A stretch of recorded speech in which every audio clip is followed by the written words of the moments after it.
थोड़ा सा धन, थोड़ी सी दौलत, थोड़ी सी संपदा, थोड़ा सा जमीन जायदाद, घर, प्रॉपर्टी या वैभव के लिए अपने माँ से या अपने पिता से कभी द्वेष नहीं करना, कभी जिंदगी में मत करना, कभी ना।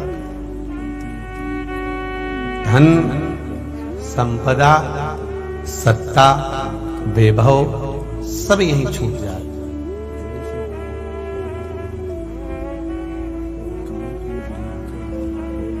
एक मां जिसने तुम्हारा बचपन संवारा, तुम्हारी जिंदगी संवारी। दूसरे नंबर पर है महात्मा। महात्मा का मतलब होता है गुरु।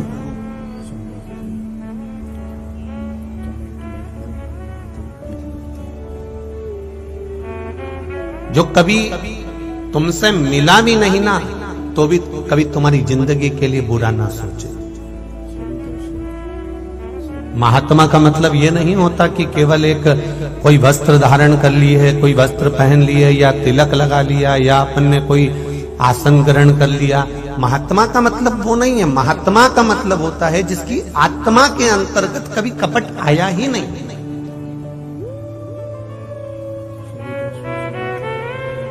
परम पूज्य गुरुदेव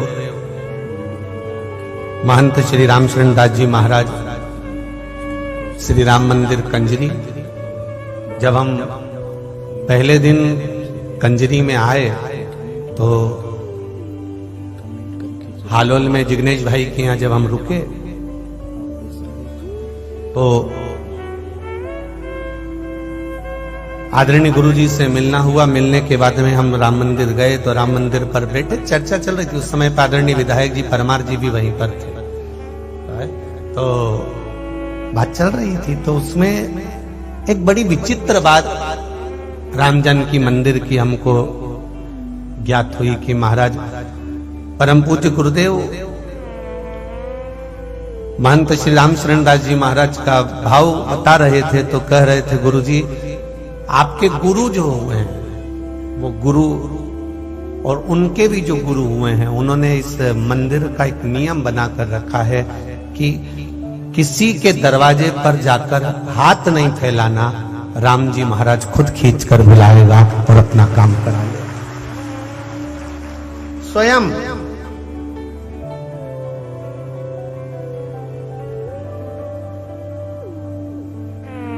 और ये राम जी की कृपा ही है।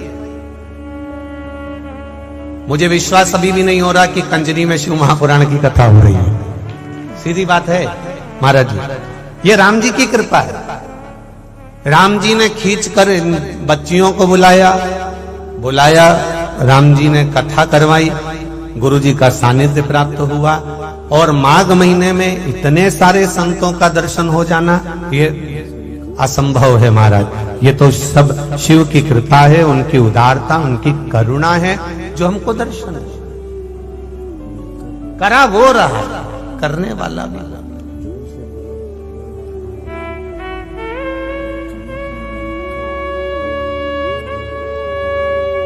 तेरी कृपा बिना न हिले एक भी लेते श्वास, तेरी कृपा से बखान क्या करूं मैं, राखोगे चपटी भभूत में खजाना कुबेर का। तुम माँ और महात्मा और परमात्मा, ये तीन अगर हमसे दूर हो जाते हैं तो हमारा जन्म लेना बेकार है महाराज। माँ हमारे साथ हो, महात्मा मतलब ऐसा शिक्षक, ऐसा गुरु, ऐसा महात्मा, ऐसा संत, ऐसा साधु, ऐसा सन्यासी, ऐसा तपस्वी, ऐसा साधक, ऐसा उपासक जिसके भीतर कभी किसी के प्रति कपट भाव, बैर भाव, ईर्ष्या भाव प्रकट ही।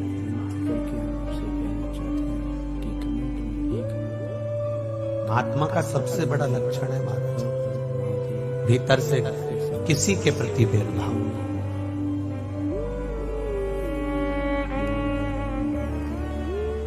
मातंग बाबा के दरवाजे पर शबरी अम्बा रोज दर्शन कर आ जाती है। जहां से मातंग बाबा निकलते हैं, शबरी अम्बा रोज बुआरी लगा देती है, रोज पुष्प की पंखड़ियां बिखेर देती है और रोज उन पुष्पों की रंगोली डाल देती है शबरी अम्बा।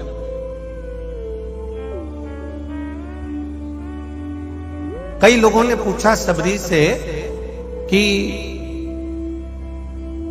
तो गुरुजी के लिए रंगोली डालती है, गुरुजी के लिए बुआरी काटती है, रोज रंगोली डालती है, रोज फूल की सेज बिछाती है गुरुजी के लिए।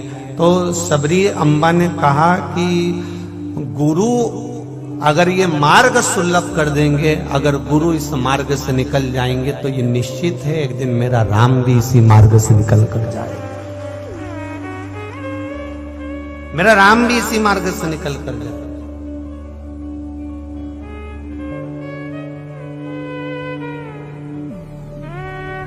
एक श्रेष्ठ महात्मा का लक्षण होता है कि वो कभी द्वेष रखता ही नहीं, कभी कपट भाव उसके हृदय में आता ही नहीं,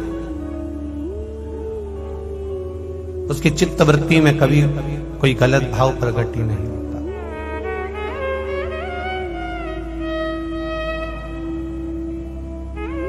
और तीसरे नंबर पर है परमात्मा। बचपन में मां का होना जरूरी है, जवानी अधेड़ी में महात्मा का होना, शिक्षक का होना, गुरु का होना, संत का होना हमारी जीवन में जरूरी है। और मृत्यु के समय पर परमात्मा का होना हमारे जीवन में बहुत। हम तीन से वंचित हैं। हमें दुनिया के शब्द अच्छे लगते हैं पर अपनी माता के शब्द अच्छे नहीं लगते। नवयुवक बेटे बेटियों को मां अगर कुछ कह दे तो बुरा लग जाता है, और दुनिया के लोग कुछ भी कह दे तो नहीं लगेगा। मां ने अगर एक गाली दे दी बच्चे को बुरा लग जाएगा, और दोस्त गाड़ी चलाते हुए बाइक पर चलते चलते 4-6 गाड़ी भग दी है, उसे कोई फर्क नहीं पड़ता।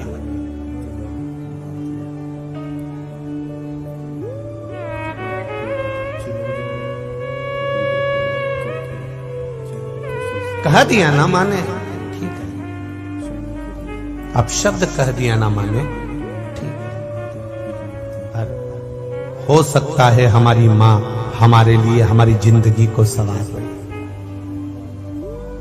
ये जितने भी हमारे सामने कहीं ना कहीं अगर विवाद आते हैं, कोई ना कोई बात आती है, तो समझ लेना चाहिए ये पूर्व का कोई बंधन होगा जिसके कारणवश आज हमको ये सब सहना पड़ रहा है। ये विचार कर लेना चाहिए। मां बचपन को संवारने वाली होती है, जवानी अधेड़ी को संवारने वाला शिक्षक, सद्गुरु, संत, महात्मा होता है, और बुढ़ापे को संवारने वाला परमात्मा का नाम होता है, जो अंत समय में संवार, अंतिम बिंदु संवरना चाहिए। बचपन गया जाने दो, जवानी गई जाने दो, अधेड़ी गई जाने दो, पर बुढ़ापा मत बिगड़ने देना। जिसका बुढ़ापा बिगड़ गया उसका जीवन नरक हो गया। घर पे से तुम कैसे भी फोटो खिंचवाने वाले के यहां चले जाओ, गए हो फोटो खिंचवाने कभी? अरे बोलो तो जम के गए हो ना।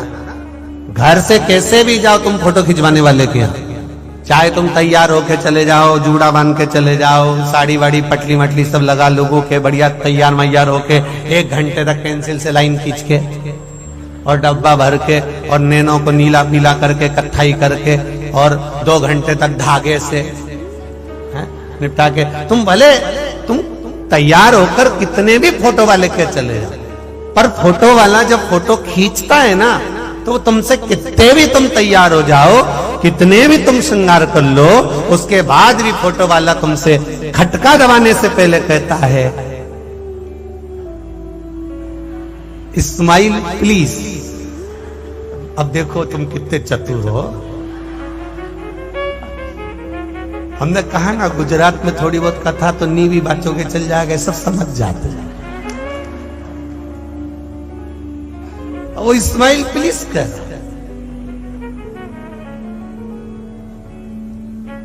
अब उसको इस्माइल प्लीज कहने की जरूरत क्या पड़ी जब इतनी सच के आई है, इतना श्रृंगार करके आई है, इतनी अच्छी कपड़े पहनकर आई है, इतना जूड़ा बांध कर आई है, इतना सब साज सजा कर आई है, तो फिर उसको ये कहने की जरूरत क्या है कि इस्माइल प्लीज?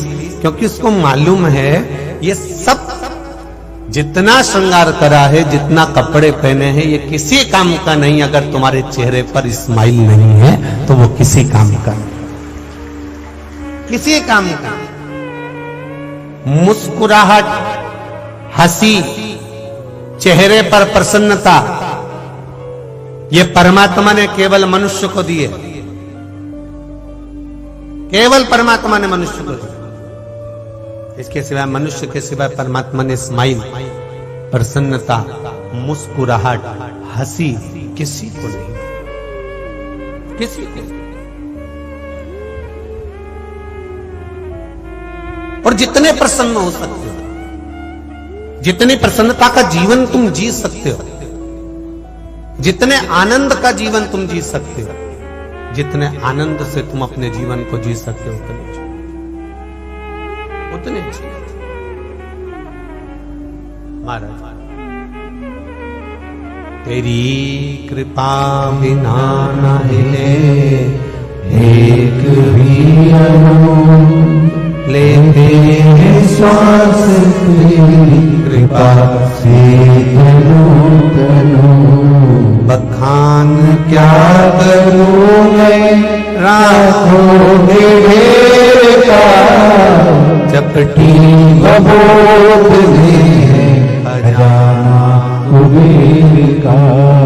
हे गंगाधार मुक्तिधार ओमकार तू, भोले ओमकार तू। आयो शरण तिहारी शंभुकार तू। ये उसकी कृपा से मिली, आपके चेहरे की प्रसन्नता, आपके चेहरे की स्माइल, ये उस परमात्मा ने केवल मनुष्य को दी, केवल मनुष्य।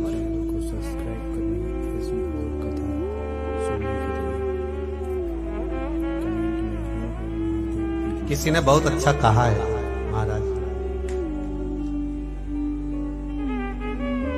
अभी मुस्कुरा लो, इन दांतों से खिल खिल कर बुढ़ापे में गिर जाएंगे ये दांत हिल हिल कर।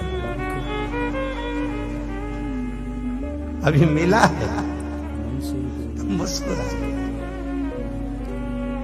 बाद में नहीं मिलेंगे तब याद आएगी मेरा सोफा सेट कहां चले गया, तब स्मरण में नहीं आएगा कि गया कहां। फिर याद रखना,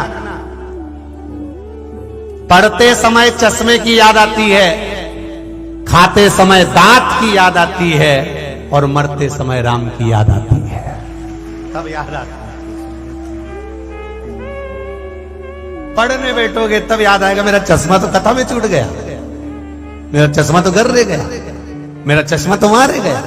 खाते समय याद आया मेरे सोफा सेट तो फ्रिज के अंदर रह गया है, और ये लड्डू तिल्ली का, और तिल्ली का लड्डू खाना दम की बात है। एक सास और बहू में झगड़ा हो गया। सास ने कहा बेटा लड्डू बनाना तो तिल्ली को पीस लेना, मूंगफली के दाने को पीस लेना, और पीसने के बाद फिर गुड़ में लड्डू बनाना हो। बहू ने कहा नहीं, मेरी मम्मी ने बोला है तिल्ली को सेको, गुड़ में डाल दो, लड्डू बन के तैयार। अब सास ने जो लड्डू बनाया वो पीस के बनाया, बहू ने जो लड्डू बनाया सेक के गुड़ के अंदर डाल के बना दिया। अब दोनों में से सास का जो लड्डू था, एक दिन सास बाहर बैठ के खा रही थी बड़ी आराम से, और बहू ने जो मुंह में लड्डू लिया तो दांत निकल के सामने। अंतर है, ओल्ड इज गोल्ड। बुढ़ापा बुढ़ापा है, सिखाता बहुत कुछ है, बहुत कुछ सिखा देता है।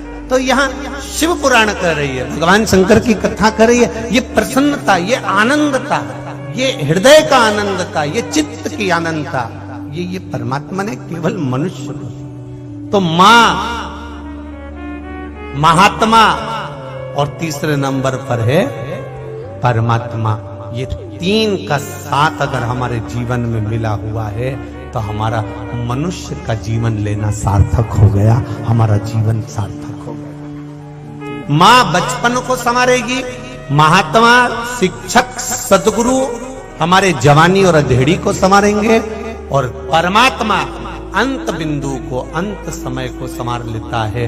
फोटो वाला कपड़े को देखकर फोटो नहीं खींचता, तुम्हारे चेहरे को देखकर फोटो नहीं खींचता, फोटो वाला बटन दबाता है। बस इतना जरूर कहता है, स्माइल प्लीज।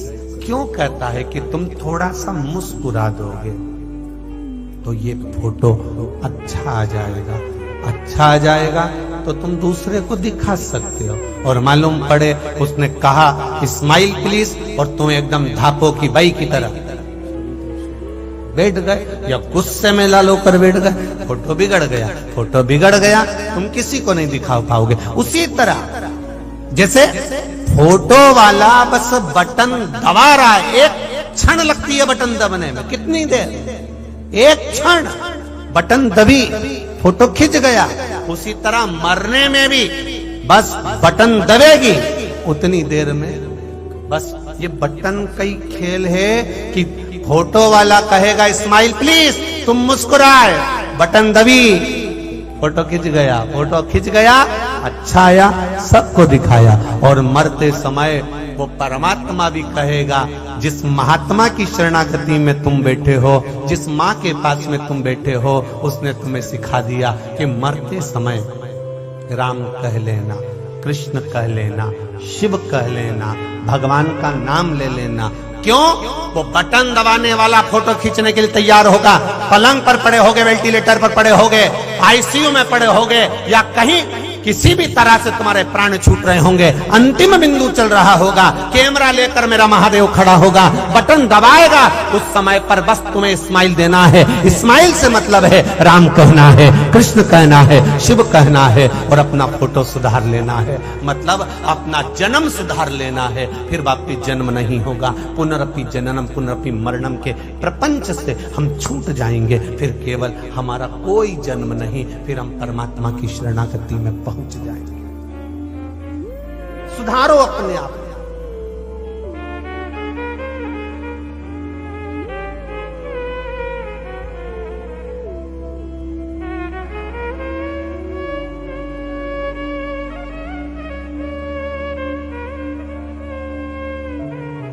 अभी मुस्कुरा लो इन दांतों से, बोलो बोलो जरा, खिल खिल के, नहीं तो बुढ़ापे में सब निकल जाएंगे।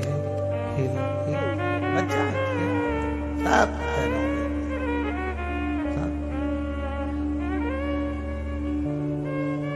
भजन की चित्तता, मुख में हो राम नाम, राम से में तू अकेला नहीं प्यारे, राम तेरे साथ में किया अभिमान तो फिर मान नहीं पाएगा, होगा वही प्यारे जो मेरे राम जी को भाएगा।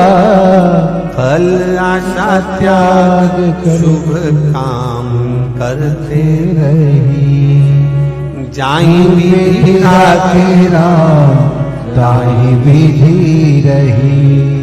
नाता एक राम जी से तू सुन लो कंजरी वालों, नाता एक राम जी से दूजा नाता छोड़ दे, और रिश्ता एक भोलेनाथ से दूजा रिश्ता जोड़ ले।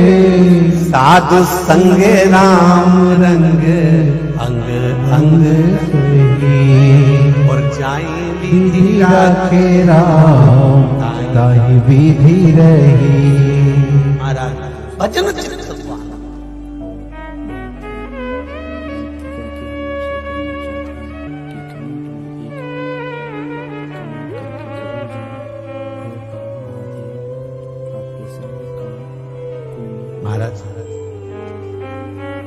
एक भाव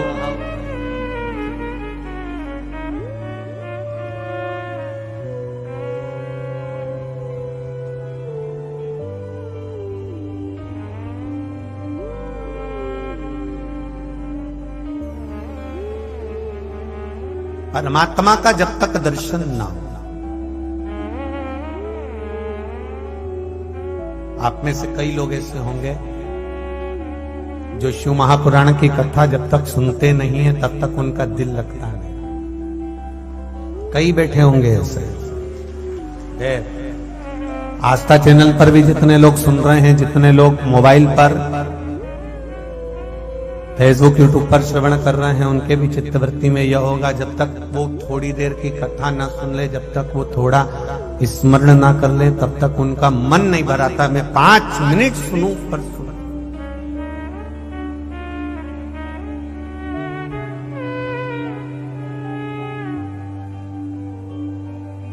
जैसे कि भक्त ने भाव से कहा, बड़ा भाव, जरा देर ठहरो राम,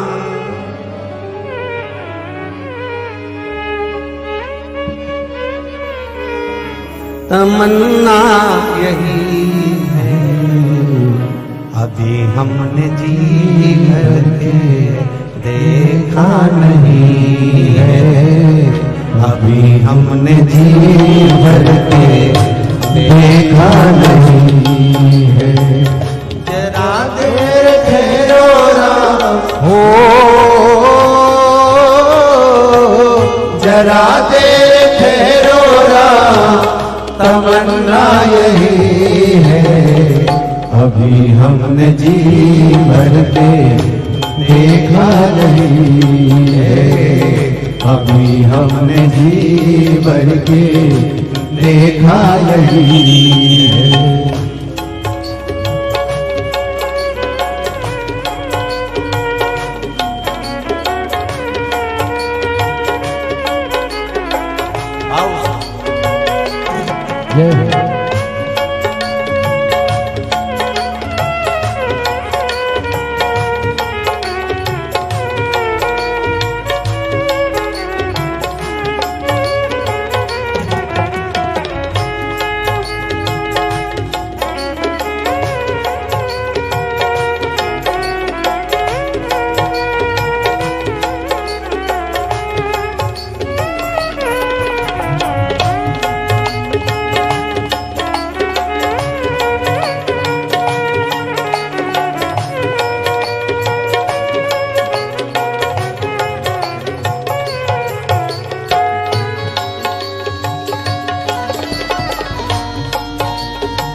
घड़ी आज जीवन की आई, कैसी घड़ी आज जीवन की आई, हो कैसी घड़ी आज जीवन की आई, कैसी घड़ी आज जीवन की आई, अपने ही प्राणों की करते विदाई, अपने ही प्राणों की करके विदाई। अब ये अयोध्या हो, अब ये अयोध्या हमारी नहीं है। अभी हमने जी भर के देखा यही है। अभी हमने जी भर के देखा नहीं है। जरा देर ठहरो राम हो, जरा देर ठहरो राम, तमन्ना यही है। अभी हमने जी भर के देखा यही है। अभी हमने जी भर के देखा नहीं है।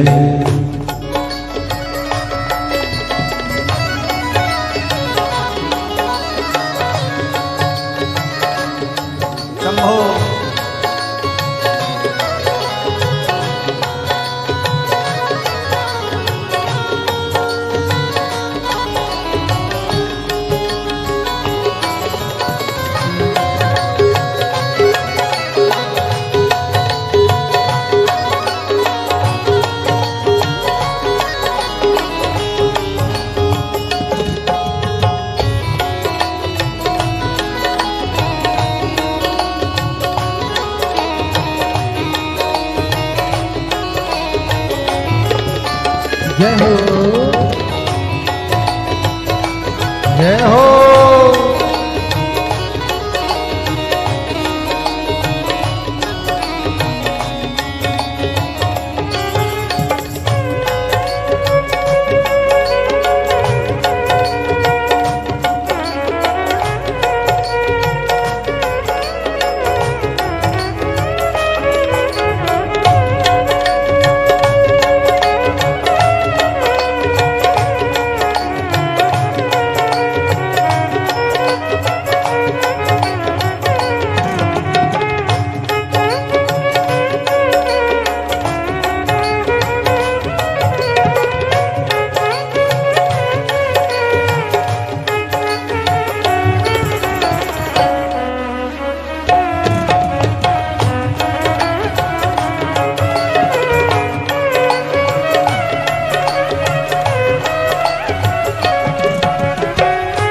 माता कौशल्या की आंखों के तारे, माता कौशल्या के आंखों के तारे, आंखों के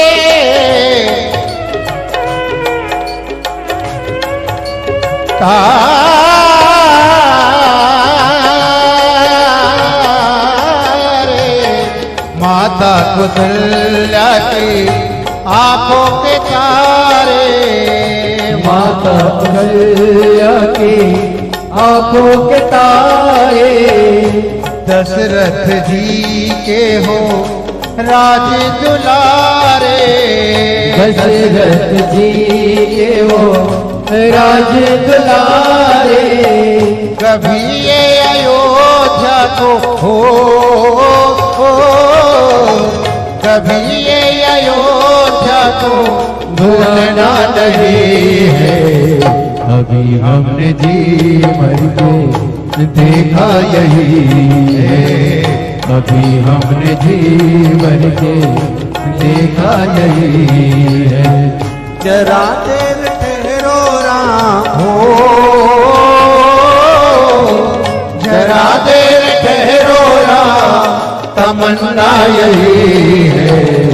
अभी हमने जी भर के देखा यही है। अभी हमने जी भर के देखा यही है। अभी हमने जी भर के देखा यही है। अभी हमने जी भर के देखा यही। हार हार महादेव। अपने स्थान पर बैठकर भगवान शिव के मूल मंत्र का जाप करते हुए, भगवान शिव का स्मरण करते हुए भाव से, दिल से, हृदय से श्री शिवाय नमस्तुभ्यं, श्री शिवाय नमस्तुभ्यं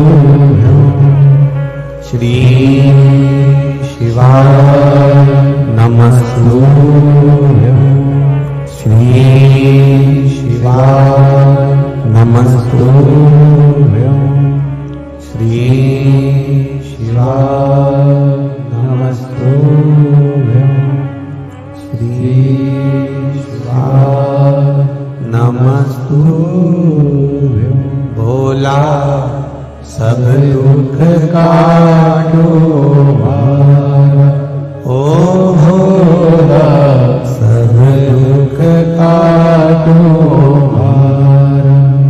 शिव शंकर जपो तेरी माला, भोले बाबा जपो तेरी माला, भोला सब दुख काटो मारा, ओ भोला सब दुख काटो मारा। महाराज माँ, महात्मा और परमात्मा, ये तीनों हमारी जिंदगी को संवारने वाले। इनसे यदि हम विमुख हो गए,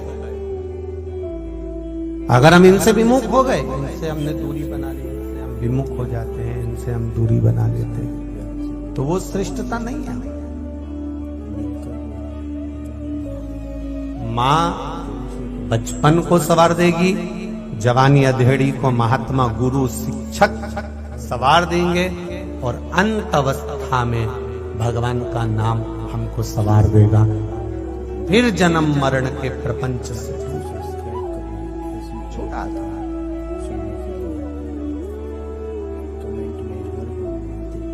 इनको संभालना है हमको, इनके चरणारविंद का अनुमोदन, इनके चरणों की भक्ति हमारे जीवन को आनंद प्रदान करती है। शिव महापुराण की कथा में अपन श्रवण करे थे, कल चरित्र चल रहा था कश्मीर प्रदेश के देवव्रत नाम के ब्राह्मण की बेटी का।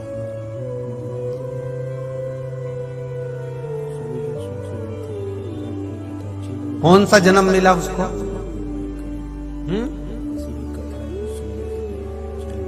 स्वान, एक कुतिया का जन्म मिला उसको। कितना दुखी होगा वो पिता, जो भस्म मस्तक पर लगाकर, चंदन मस्तक पर लगाकर और अपनी बेटी को देख रहा है कि मेरी बेटी का जीवन क्या गया।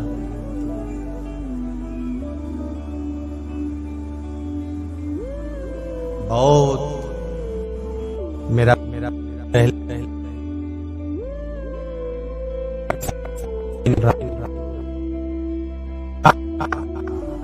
तुमको पढ़ाते हैं, लिखाते हैं, बाहर भेजते हैं, विद्या अध्ययन कराते हैं, अच्छा रखते हैं, तो मेरा बेटियों से निवेदन रहता है कि उसके पिता के बताए अनुसार आप पढ़ भी रहे हो, चल भी रहे हो, वस्त्र भी पहन रहे हो, तो इतना निवेदन पिता का जरूर स्वीकार करना कि अपने बाप को, अपने पिता को नरक में धक्का मत दे देना, पिता को कन्यादान का मौका जरूर देना।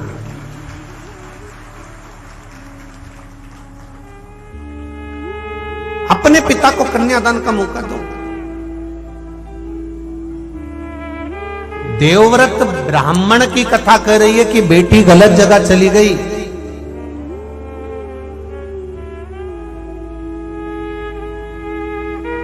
स्वान की योनि, एक कुत्ता की योनि, एक कुतिया की योनि प्राप्त कर ली। और जरा विचार करिए कितना भयंकर स्वरूप है। एक पांव टूटा हुआ है, एक कान कटा हुआ है, एक आंख टूटी हुई है, और शरीर भी पूरा उसका जो था, पूरा शरीर में से उसके जो एक आध बार तो कभी जिंदगी में तुमने भी ऐसा कुत्ता तो देखा ही होगा, देखा है कि नहीं देखा है? तो उसके शरीर से पूरे बाल झड़ गए, कहीं कहीं उसको छीटा छीटा पड़ गया, पूरे बाल झड़। विचार करिएगा जरा, सोचिए कितना भयंकर स्वरूप उसका।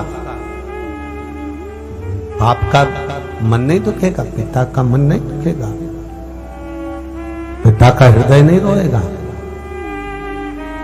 पिता का मन नहीं रोएगा। बेटी के लिए कितना सोचता है पिता, कन्यादान की पूरी तैयारी कर लेता है।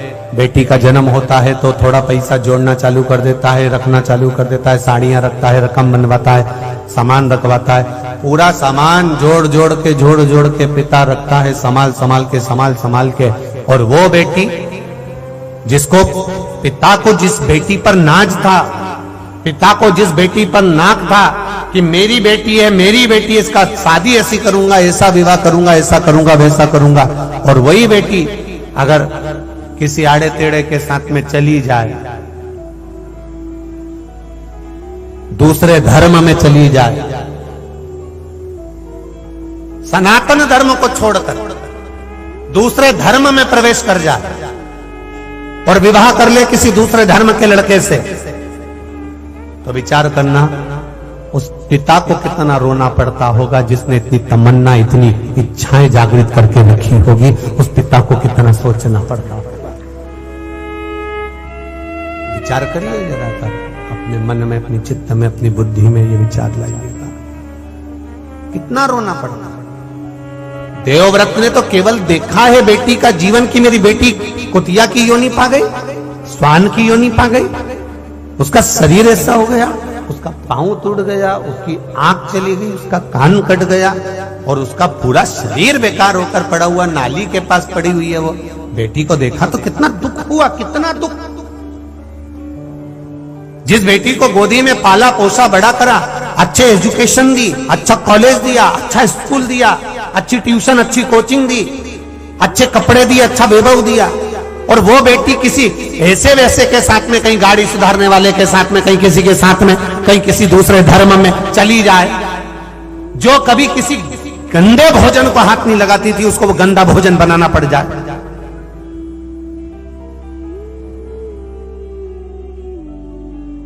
जो कभी गंदे भोजन के सामने से निकलकर चली जाती तो वोमिटिंग कर देती है, उल्टी कर देती है, उसको वो भोजन करना पड़ रहा है, उसको वो भोजन बनाना पड़ रहा है। बाप कितना दुखी होता होगा, सोचो कि मेरी बेटी की किस्मत कहां लेकर गई। बताओ क्या सोचा था इसके लिए, कितना विचार करा था इसके लिए, और कहां पहुंच गई।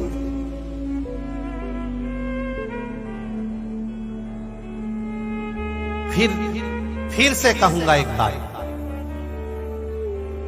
फिर ध्यान देना।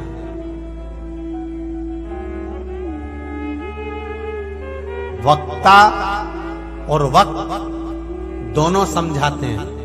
वक्ता से समझ गए तो बुरा वक्त नहीं देखना पड़ेगा, और अगर वक्त ने समझाया तो रो रो के समझा। वक्ता और वक्त दोनों समझाते हैं। वक्ता व्यासपीठ पर बैठकर समझाएगा, वक्ता माइक पकड़कर समझाएगा, वक्ता गादी पर बैठकर समझाएगा कि तुम्हारा बुरा वक्त ना आ जाए। इसलिए वक्ता के कहने पर अगर तुम संवर गए, सुधर गए, तो तुम्हारी जिंदगी सुधर गई। नहीं तो तुम वक्त का इंतजार करोगे तो वो वक्त तुमको ऐसा सुधारेगा कि ना बाप के घर जा पाओगे, ना किसी के पास जाके रो पाओगे। उसको समझो, उसको संभालो।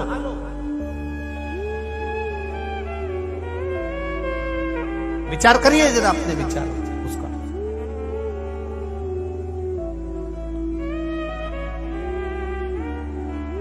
हम उसको देखें, हम उसको समझें, हम उसको संभालें।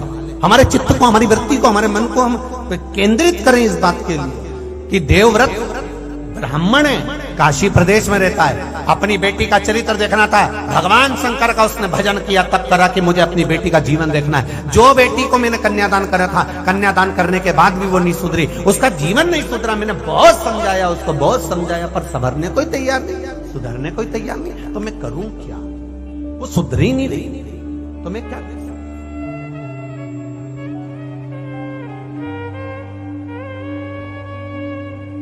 अब जैसे ही भस्म लगाया, चंदन लगाया और देख लिया कि मेरी बेटी को कुतिया का जन्म मिला है, स्वान का जन्म, और वो स्वान भी ठीक नहीं,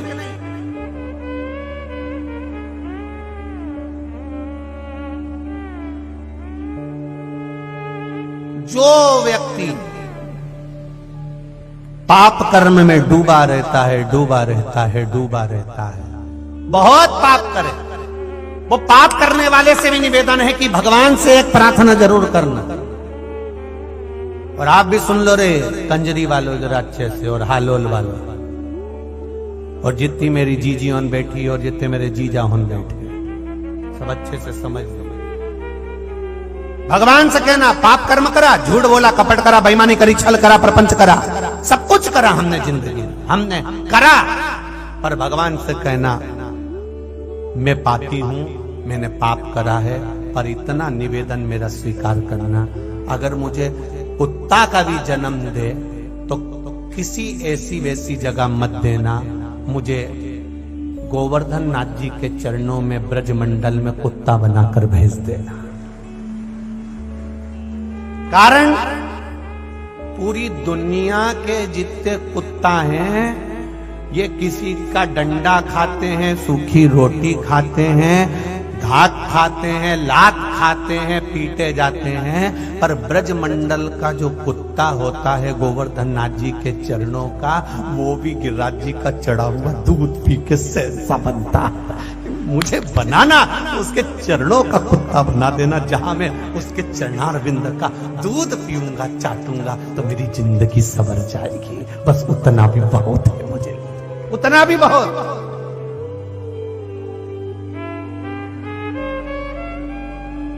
बहुत विरोध करते हैं दुनिया के लोग। यहां तो संत महात्मा बैठे हैं, मेरा ज्यादा बोलना उचित नहीं है, क्योंकि महात्मा है, उनकी वाणी बड़ी प्रबल होती है। कल भी अपन ने एक महात्मा जी की वाणी सुनी, बड़ी जोरदार थी, तो इनके सम्मुख में कुछ कहूं, पर हमारा शास्त्र कहता है, कई लोग विरोध करते हैं, कई लोग विरोध करते हैं, शंकर जी पे दूध चढ़ाना उत्तम नहीं है, दही चढ़ा दिया, शहद चढ़ा दिया, पंचामृत चढ़ा दिया, ये चढ़ा दिया, वो चढ़ा दिया, शिव जी को ये चढ़ा दिया, वो बहकर नाली में जा रहा है, वो बहकर गटर में जा रहा है, वो बहकर उधर जा रहा है। अरे उनको कितना समझाओ कि वो बहकर अगर बाहर जा रहा है तो मेरे शंकर जी का एक नाम है पशुपति नाथ। अगर उसके ऊपर चढ़ा हुआ केवल मनुष्य खाता, उसके ऊपर चढ़ा हुआ दही केवल मनुष्य पीता, उसके ऊपर चढ़ा हुआ दूध केवल मनुष्य पीता, तो वो मनुष्य का नाथ होता। फिर उसका नाम पशुपति नाथ क्यों हुआ? क्योंकि जो चढ़ा हुआ बाहर जाता है उसको कोई जीव, कोई जानवर, कोई कुत्ता भी खा लेता है, तो पशुओं का नाथ, वो साधारण नहीं है हमारा। उसका नाम पशुपति नाथ है, वो पशुओं के लिए भी बहुत कुछ देता है। एक जरा सा उसने डमरू बजाया और 33 कोटि देवताओं को पशु बना दिया, और खुद उसका नाथ बनकर बैठ जाता है वो पशुपति नाथ। कोई साधारण नहीं हो सकता वो। शंभु शरण मांगू घड़ी रे घड़ी दुख दया करी शरण वो साधारण नहीं है, उसका नाम पशुपति नाथ। अच्छा ज्ञान देने वाले बहुत मिलेंगे तुमको। कभी तुम शॉपिंग मॉल में शॉपिंग कर रहे हो, कभी किसी ने पूछा तुमसे काय के लिए शॉपिंग कर रहे हो? अरे बोलो तो रही जीजी हो। कभी कोई ने बोला? कपड़े की दुकान पे कपड़ा खरीद रहा हो, किसी ने पूछा तुमसे इतना महंगा कपड़ा क्यों खरीद रही हो, ये कपड़े क्यों खरीद रही हो? कभी तुम घड़ी की दुकान पर खड़े हो, घड़ी ले रहे हो, तो मुझे किसी ने कहा घड़ी क्यों ले रही हो? कभी तुम चाउमीन खा रही हो, पानी पतासा खा रही हो, छम्मक लड्डू खा रही हो, ढोकला खा रही हो, कभी किसी ने पूछा तुमसे ये क्यों खा रही हो? बस केवल एक जगह ऐसी होती है, सनातन धर्म की जगह, भगवान का भजन, कीर्तन, दान, पुण्य, स्मरण, जहां पर लोग तुम्हें टोका करते हैं। सुंदरकांड में जाके क्या करोगे, राम मंदिर जाके क्या करोगे, शंकर मंदिर जाके क्या करोगे, शिव जी पे जल चढ़ा के क्या करोगे, धतूरा चढ़ा के क्या करोगे, क्या होता है उससे, क्या होता है उससे? और कपड़ा लेने से क्या होता है, सामग्री लेने से क्या होती है, फिल्म देखने से क्या होता है? दुनिया के लोग अगर आपको ज्ञान देंगे तो केवल सनातन धर्म के विरोध पर ही रहेंगे।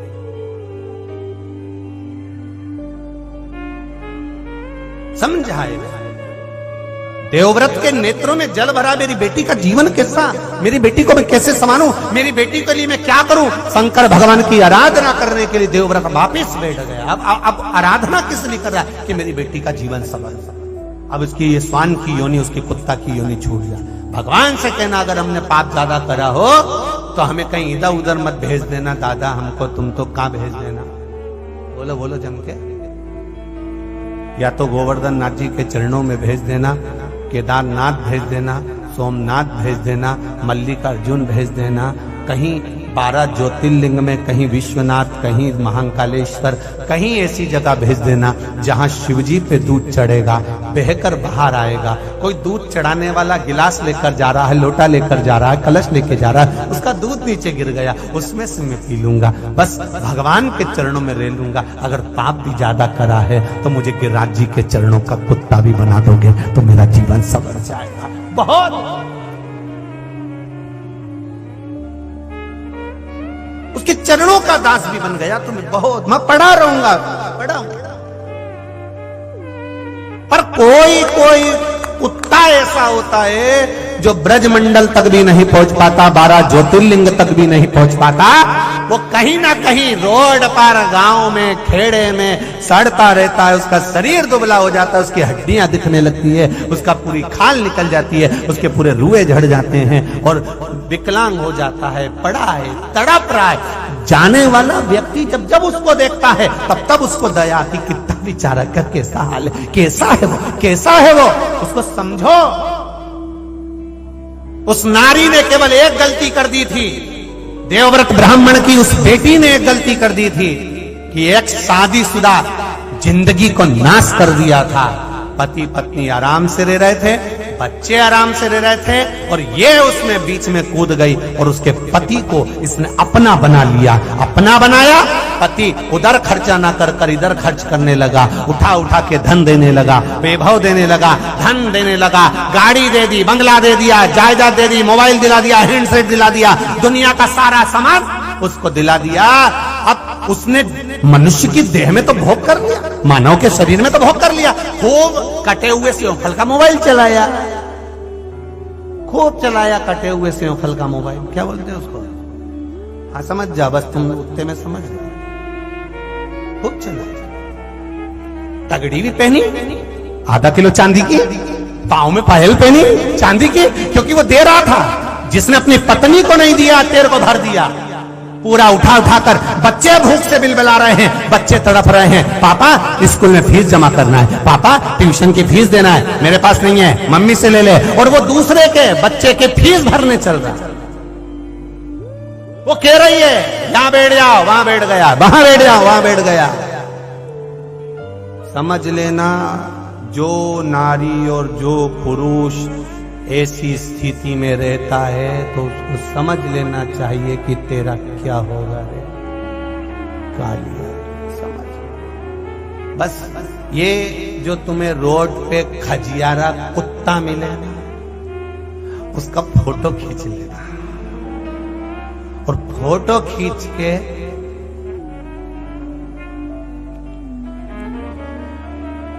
एक बार व्हाट्सएप पे वायरल कर देना और नीचे लिख देना तेरा क्या होगा रे कालिया।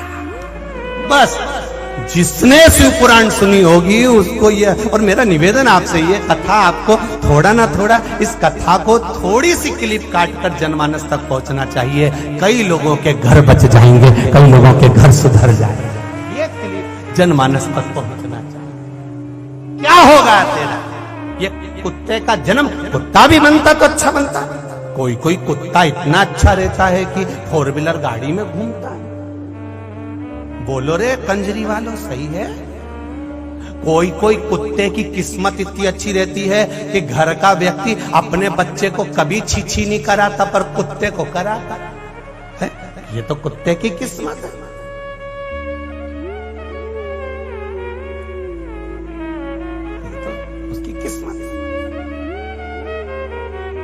कोई कोई कुत्ता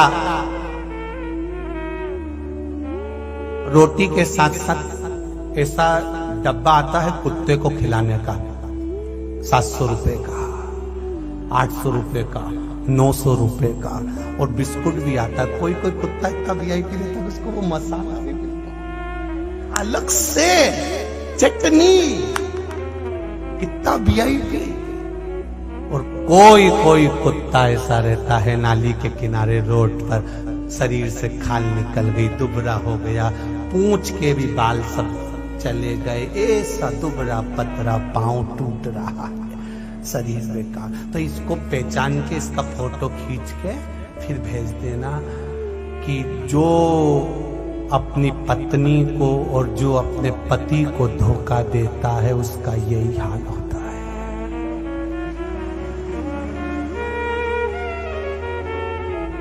कोई पूछे ये कथा कहां से आई? स्कंद पुराण में काशी खंड के अंतर्गत जो वर्णन किया गया है, 2 कथाएं स्कंद पुराण में बड़ी भारी आई है महाराज, मनुष्य देह को सुधारने की, संवारने की। काशी, इस काश्मीर प्रदेश के अंतर्गत जो देवव्रत नाम का ब्राह्मण है, उसकी जो बेटी है उसको समझाया बुझाया, बहुत समझाया, पर मार्ग नहीं छोड़ा, उसने मार्ग नहीं छोड़ा, इसलिए वो गलत संगति में पड़ गई। पर पुरुष के ऊपर उसने स्मरण करा, पर पुरुष को अपना बनाना चाहा। उसका सुंदरता इतनी थी कि पुरुष उसके ऊपर लोभित हो जाता था, पुरुष उसकी ओर हो जाता था। ना जाने कितनों के घर का वैभव इसने अकेला